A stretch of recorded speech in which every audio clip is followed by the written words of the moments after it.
여러분 안녕하세요. 영사실 꼬마입니다. 하나님의 말씀 오늘 요나 4장입니다. 4장 말씀은 니느웨 성에 하나님 말씀을 전하고 난 다음에 요나에게 일어난 일을 기록하고 있습니다. 요나 4장 말씀을 읽다 보면 사람의 마음이 얼마나 옹졸하고 자기중심적인가 하는 것을 느끼게 됩니다. 그리고 사람이 웬만해서는 변하지 않는다 하는 것을 절실하게 느끼게 됩니다. 요나 2장에서 요나가 물고기 뱃속에서 기도하면서 뭐라고 기도했나요? 나는 감사하는 목소리로 주께 제사를 드리며 나의 서원을 주께 갚겠나이다. 구원은 여호와께 속하였나이다 라고 기도했습니다. 하나님, 제가 잘못했습니다. 저에게 주신 그 사명을 기억하고 그것을 감당하겠습니다. 하나님이 가라고 하시는 곳에 가겠습니다. 저를 구원하신 분은 정말 여호와 하나님입니다 라고 기도했어요.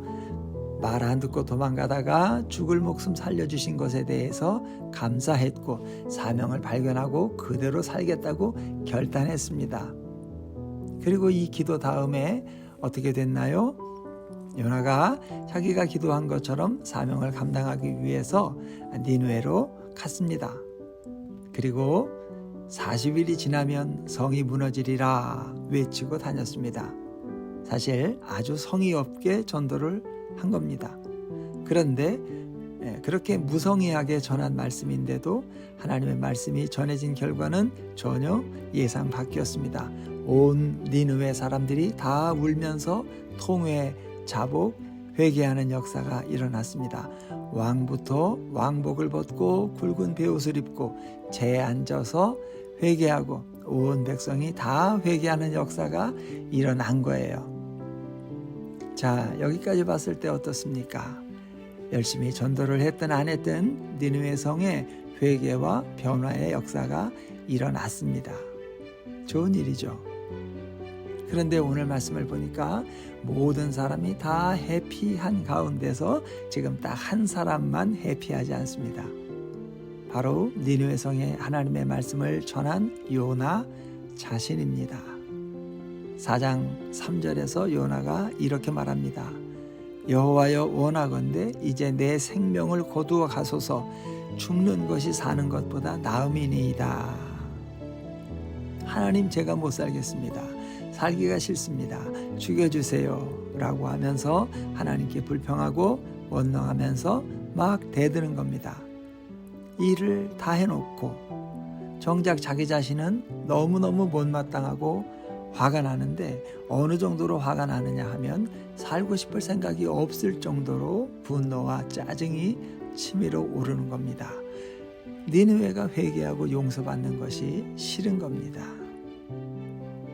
사람의 마음이 그렇게 간단하지가 않습니다. 머리로는 이해가 되고 알겠는데 감정이 그렇게 칼로 무자르듯이 딱딱 정리가 되는 것이 아닙니다. 하나님께서 자기를 죽을 자리에서 살려주셨고 자기가 받은 은혜가 있고 자기가 한 말이 있기 때문에 니느웨에 오긴 왔는데 와서 보니 꼴보기 싫은 겁니다. 하나님이 나를 구원하신 것은 감사한데 내가 싫어하는 놈들까지 구원하시는 것은 싫습니다. 이게 맞는 말인가요?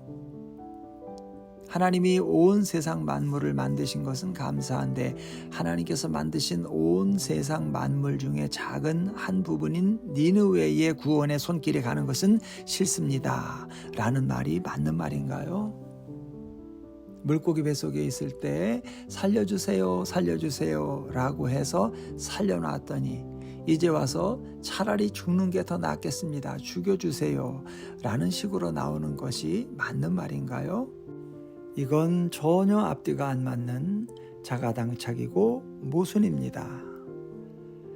여러분, 그런데 이것이 요나뿐만 아니라 오늘 우리에게도 이런 마음이 있습니다. 한국이 선교사 파송 세계 2위 국가라고 합니다. 그런데도 일본은 잘 안 갑니다. 일본에 대한 좋지 않은 감정 때문에 일본 선교는 기피하는 경향이 있는 겁니다. 또 중국 선교한다고 하면서 중국 사람들을 엄청 무시합니다. 세계를 품는다, 열방을 품는다 하면서도 한국에 들어와 있는 동남아시아 사람들을 우리가 얼마나 무시하고 인종차별하는지 모릅니다. 이렇게 하는 것은 정말 교회가 앞뒤가 안 맞는 것이고, 이렇게 하면 교회의 미래를 장담할 수가 없게 되는 겁니다.